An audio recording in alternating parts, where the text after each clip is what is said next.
guys, it's Nat Riding 2.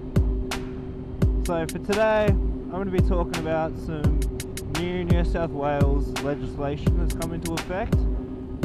Basically, the old rules state that you could be ticketed and fined if you were pushing a motorbike without a helmet on.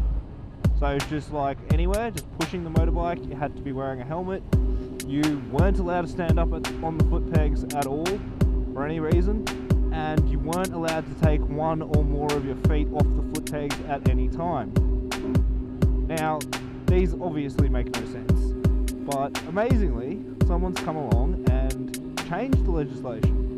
So the rules to keep in mind for are rules 270 and 271. So 270 states that you can push a motorbike without a helmet, and you don't have to wear a helmet if the engine is not on. So you can sit on the bike and move it without a helmet being on. Makes a bit of sense. Rule 71. Now that states that you can stand up on the foot pegs provided that you got both feet on the foot pegs and that it is safe to do so.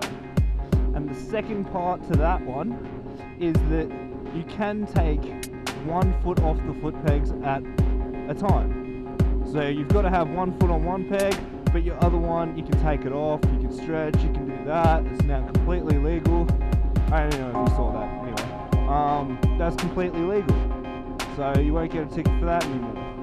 Just remember, it's impossible for all the cops to know all the legislation, which means if someone pulls you over and tries to give you a ticket for either moving your bike without a helmet on, the engine's off, or taking one foot off the foot pegs, or standing up, just quote them the New South Wales legislation numbers 270 and 271. In both sections, it's clause 1A that you want to look for. And with the 271 in 1A, there's sections A and sections B. Hopefully this helps you guys.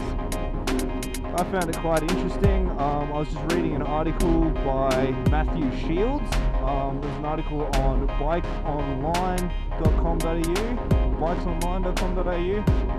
I'll put a link to the article, I'll put a link to the legislation, and a link to New South Wales road rules in the description, and I'll also copy and paste the legislation that's relevant, so 270, 271, and the sections that matter into the description as well.